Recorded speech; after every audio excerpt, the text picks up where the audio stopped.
Step into a world where folklore meets the supernatural, where legends come to life and mysterious tales unfold. Welcome to Memory Chronicles, where the past holds the key to unlocking the secrets of the present. Join us as we delve into the realms of myth and mystery, exploring the untold stories that linger in the shadows of history. Get ready to embark on a journey of discovery with us.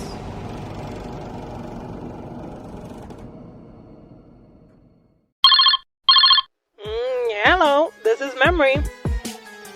Oh, what's up? It's you again.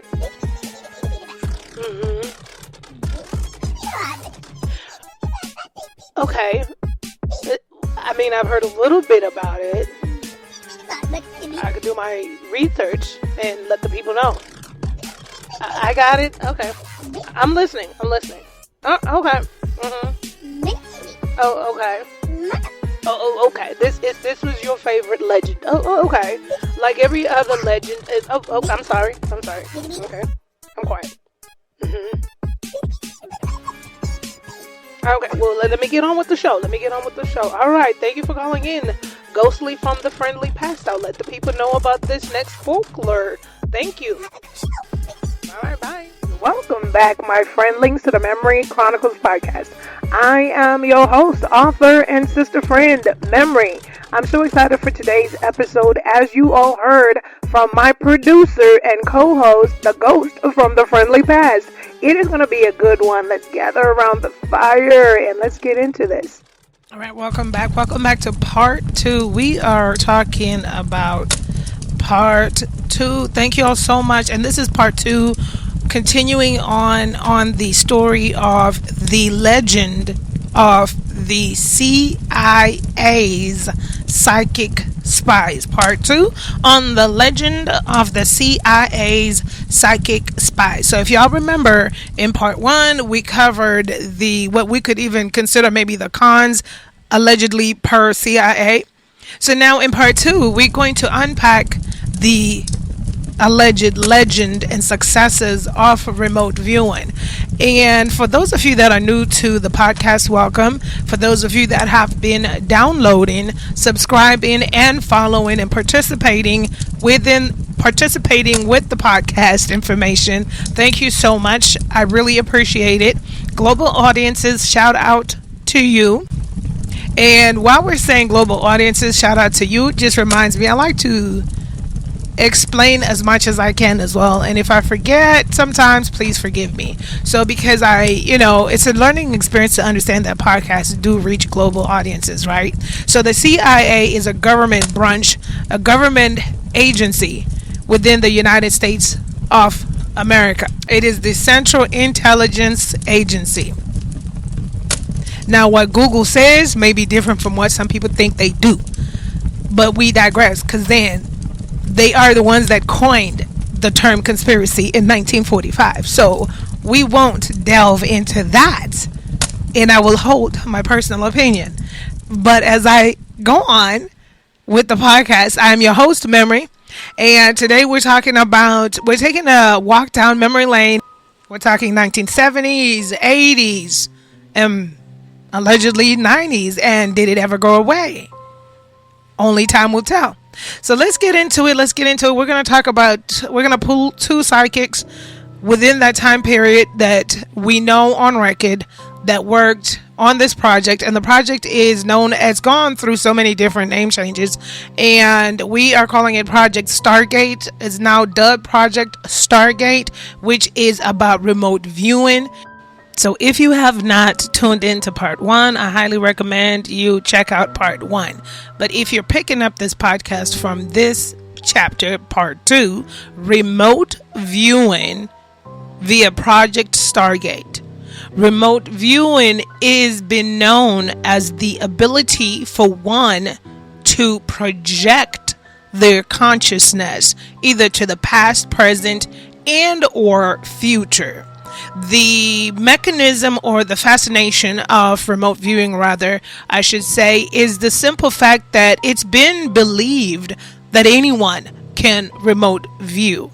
Now, Puthoff and his associate, as we talked about in part 1, who started the research on remote viewing, and it became a little bit controversial because some of the parts it alluded that they were feeding people information. But to be fair, with remote viewing, and I guess in the circumstances of Project Stargate, as we are all learning now, and we learned in part 1, if you're working for the agency such as the CIA and your mission is to seek out the enemy and enemy lines, then I could understand being given coordinates, but then they ask of you to sketch out on paper and pen what it is that you see at the coordinates. That's the alleged remote viewing process. So if I gave you the coordinates of 20.3000 degrees south and 57.5833 degree east, then I would say to you, can you sketch that? What do you see? What is at that site? What is at that location?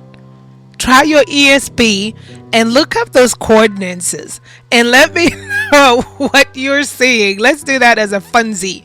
But that is pretty much remote viewing, right? So I've always thought it was really cool that this is an ability allegedly that everyone can do, hone in on their ESP, and you are trickled just enough information, but not too much information to unpack.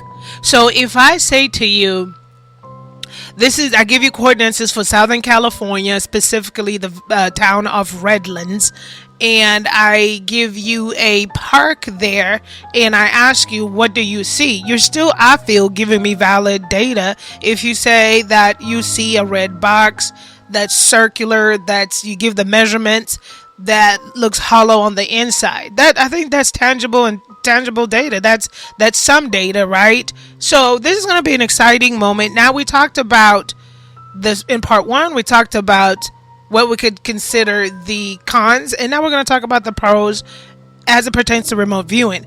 And the people we're following in this part 2 is Ingo Swann and Pat Price, but this is specifically following Pat Price. Now, Ingo Swann and Pat Price, though, were psychics, so I guess a little psychic work and remote viewing does the operation justice.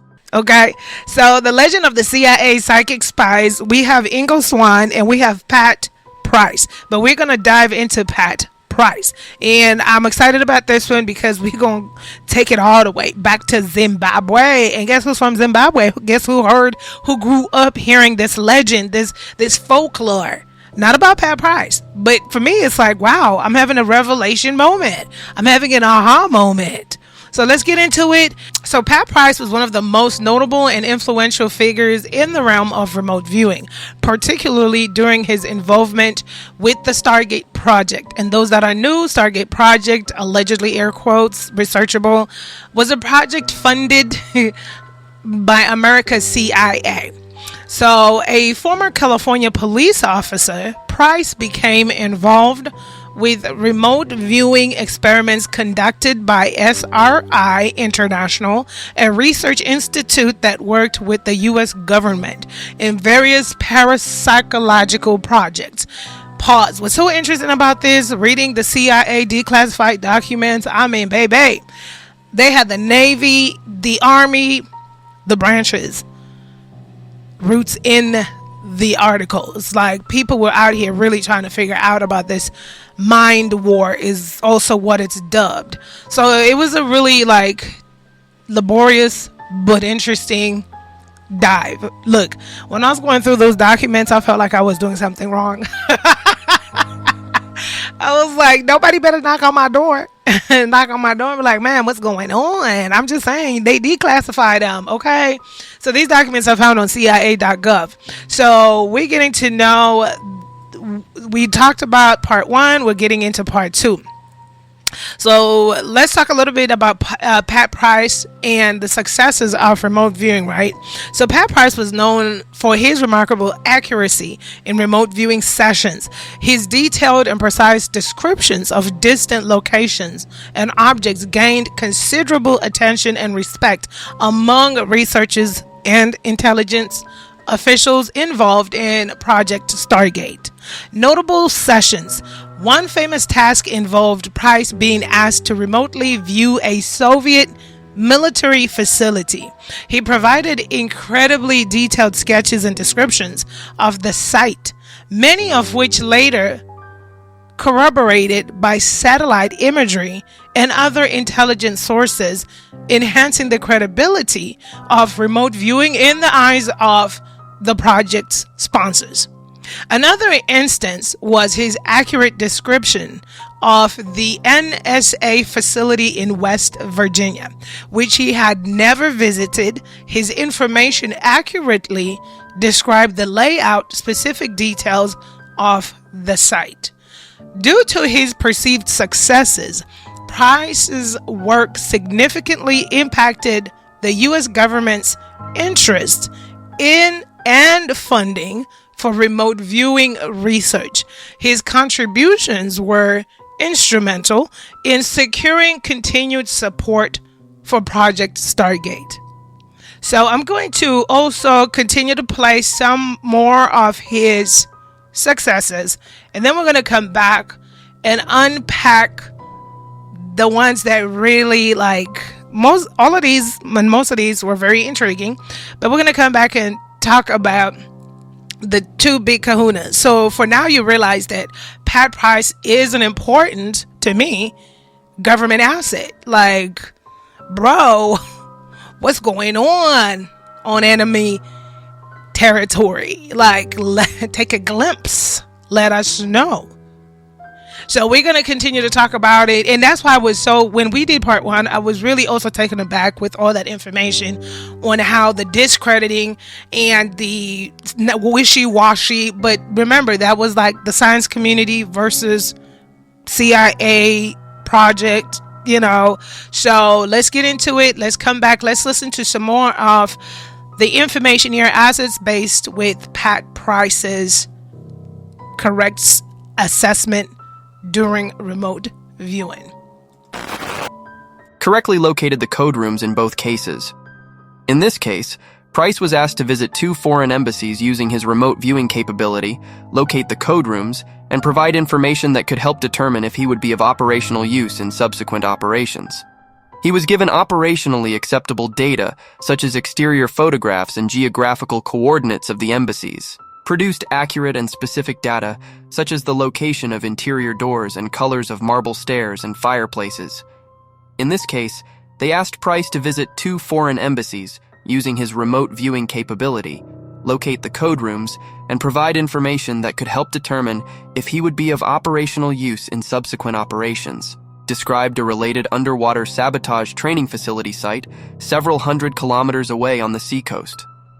In this case, they asked Pat Price to provide information concerning the interior workings of the underwater sabotage training facility site several hundred kilometers away on the seacoast. Produced a map-like drawing of a guerrilla training site complex. In this case, they asked him to provide information on what was going on inside those buildings, the plans, intentions, etc.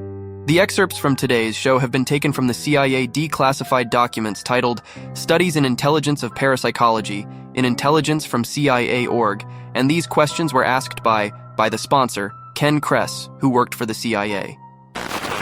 So we furthermore find out about Pat Price's successes during remote viewing. So now let's continue to talk about the big kahunas, maneuvers. I make them. No, I'm just kidding. Now let's talk about one of the most exhilarating moments. So throughout Pat Price's renowned work for remote viewing, particularly during his tenure with the CRI International and the various projects that eventually culminated into Project Stargate, these two are my who's who.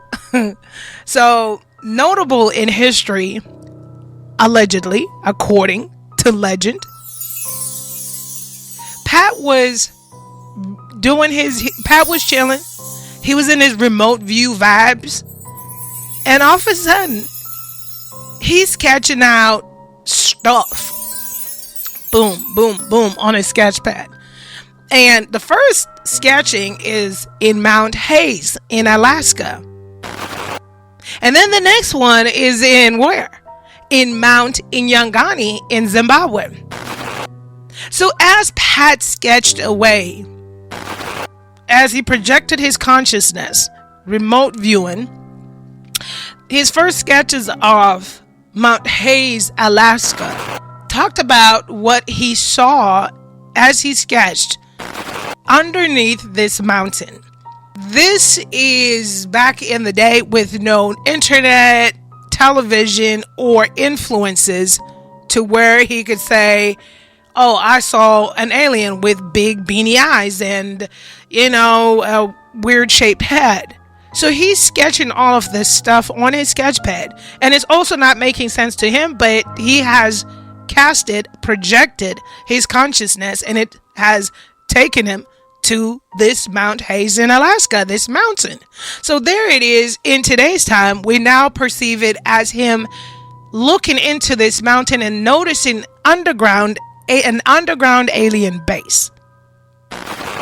So one day, Pat comes to work to do what he does, get his sketch pad, get into his psychic vibes, get into his remote viewing vibes. He's under this CIA project, working for different branches of the government, including the armed services. So we are understanding more and more about Pat Price and his renowned work of remote viewing, particularly during his tenure with the CRI International, and also the various projects that eventually culminated in the Project Stargate. But among all his successes, there is two notable targets that he remotely viewed that particularly drew my interest, and I wanted to share them with you. Everything has been substantial and very exciting, but until this moment, Pat Hayes was minding his business, doing what he had to do with this sketch pad. This is pre-internet, pre-social media, pre any influences of understanding aliens, spacecrafts, etc. This is also a time period where people are not really open and talking about aliens or how they look, etc., right? That's my new favorite word, etc. So while he's over there doing what he has to do, sponsors asking him to cast and project his consciousness out there. So as his consciousness travels out there, boom, it lands in Alaska, Mount Hayes. As he is sketching and doing what he's doing, he stumbles upon, he's just drawing. Now he's just drawing, the drawings are surprising, the sketches are surprising him too, because there's no other words to really articulate most of the things he's drawing, but this is where his consciousness has taken him to remote view. Underneath Mount Hayes, he is sketching what appears to be an underground alien base. Upon further interrogation by his sponsor, he claims that this site, Mount Hayes, underneath it has it's an underground extraterrestrial base. Now, according to Price, he claims that the base was inhabited by alien entities who were monitoring and manipulating human activities. Now, what's interesting, taking into consideration in this time period, you're talking 70s, 80s time period. He describes advanced technology and machinery within the supposed base, including devices that could interfere with human thought, processes, and communication. Even upon further investigation from his sponsor, he's unable to completely articulate this type of technology, because hence, in this time period, it's not available, and I don't even think it's available to us right now. But he's doing his best to describe this, what he is seeing underneath Mount Hayes.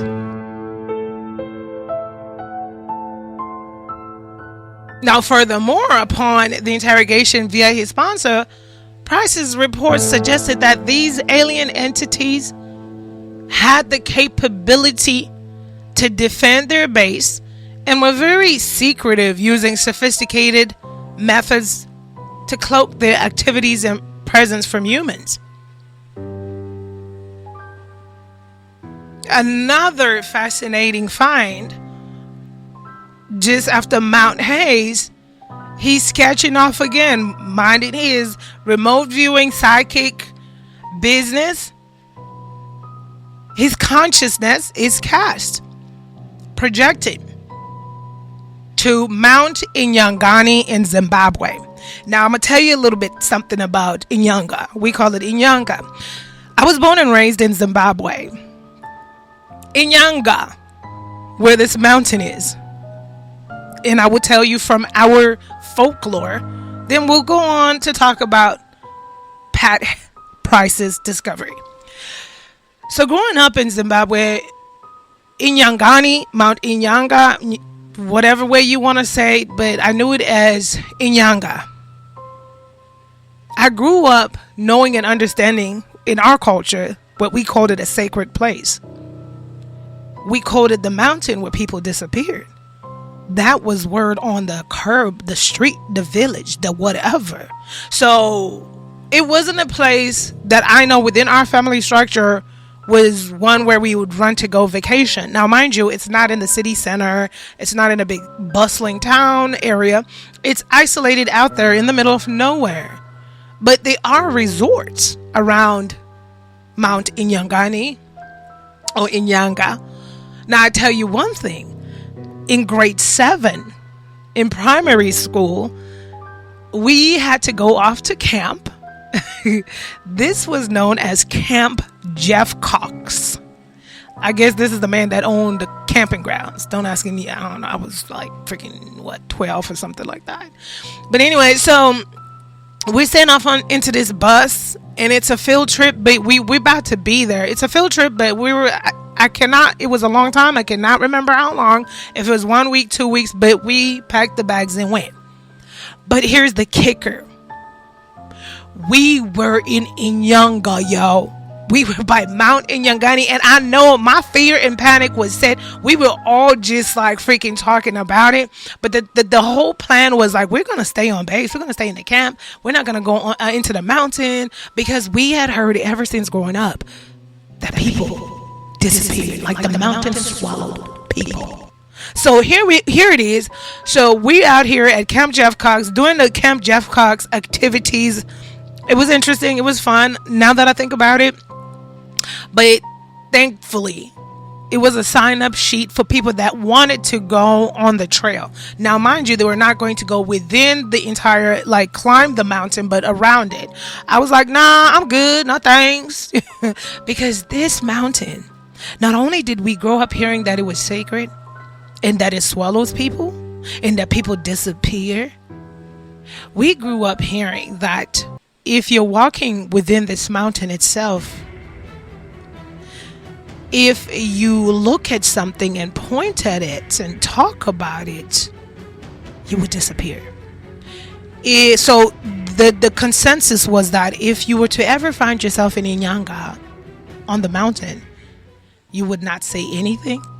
You would not point.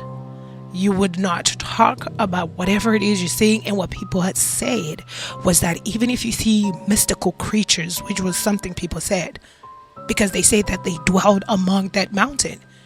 If you saw mystical creatures, don't act surprised, don't act shocked. Just keep your eyes down and keep walking if you ever found yourself on that mountain.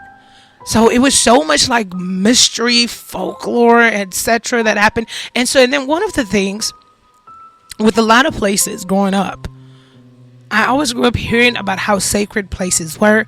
And the other thing, we heard about the people that disappeared, that were swallowed by the mountain, that were never found.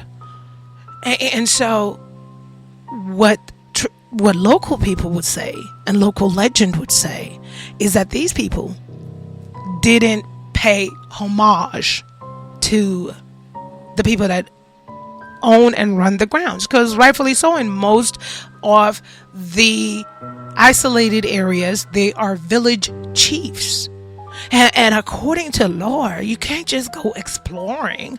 You have to seek out the chief for that area, and you have to pay homage in the form of money, gifts, etc., etc., so that they could give you the right of passage. Now, this is what I grew up hearing. Now that I'm finding out about Pat Price, I don't know. So, the older I grew, because Mount Inyangani has always been an interest for me as a Zimbabwean. Just because of the disappearances. Yeah, granted, it's a tall mountain. And the older I grew, I wondered, well, is it possible? Because people go hiking and you lose your bearings and you die and animals eat at your corpse. But some say even rescuers have attempted to go. And there are no bodies found. There are no skeleton remains found. I don't know. But this is just old folklore, legend, which was always part of who we are as a people. So this part of it is really interesting. So let's get into it. That's a little backstory on my experiences with Inyanga and Mount Inyangani, honey. I don't care what anybody says. I am still not going. Like, you couldn't pay me $1 million today to say, let's get into it. Because it's just like, no. Like, why would we do that? Like, no. The goblins are going to get us. Like, duh. But and it's a lot of places like that I refuse, because you grow up as folklore. And it's interesting. It's a cave that's known to, air quotes, have mermaids. Like, also, you would know Zimbabwe and Zimbabwean people are like so big on mermaids. For reals. But it's also that whole thing. Hey, listen, I grew up going to visit our grandmothers in the village. Where do we go take a bath? By the river. So it was so embedded in us that do not go into the water. Stay far away from the bank. Scrub up away from the bank. Use the water, but pay attention. When the water starts to whirlpool, you want to run, because the mermaids are going to surface and take you. And that part of life has always fascinated me. It has. Because it's a whole big thing again. Like, if you're a child, you get taken by the mermaids. There's rituals that have to happen. Your family cannot mourn your disappearance so that the mermaids could return you. And in my mind, I'm like, are people like moving through like portals and dimensions and what's going on? Because the interesting part of it, honestly, even though it could be folklore, is people that allegedly have been returned. And then they used to tell us, like, if you are taken by mermaids into the water, your family cannot mourn you. They have to do these rituals to keep you alive down there. And then if you are returned among your people, you will become the most powerfulest. Is that a word? But it's a word now. You become the most powerful witch doctor on the planet.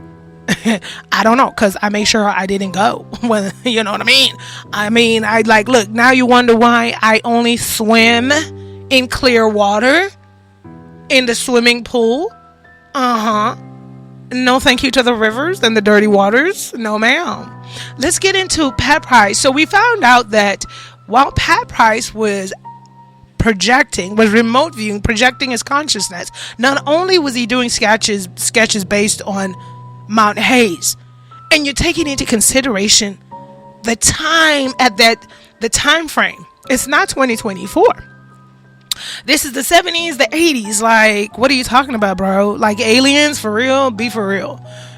So not only did he sketch about Mount Hayes, but he sketched about Mount Inyangani and the ancient structures and alien presence. Pat Price reported that Mount Inyangani, like Mount Hayes, also housed an extraterrestrial base. He described this site as having ancient structures that were not human-made, but were instead constructed by these alien entities, more so interdimensional beings. Price suggested that the beings at the site had the ability to move between dimensions, making their base challenging to detect with conventional means. He also claimed that the presence of these beings at Mount Inyangani had a noticeable impact on the local environment and wildlife. Although the specific nature of these effects was not well documented. All I know is we had to stay away. You could get up there. But people did, and they disappeared, and they were swallowed by the mountain. That's what I grew up hearing. So,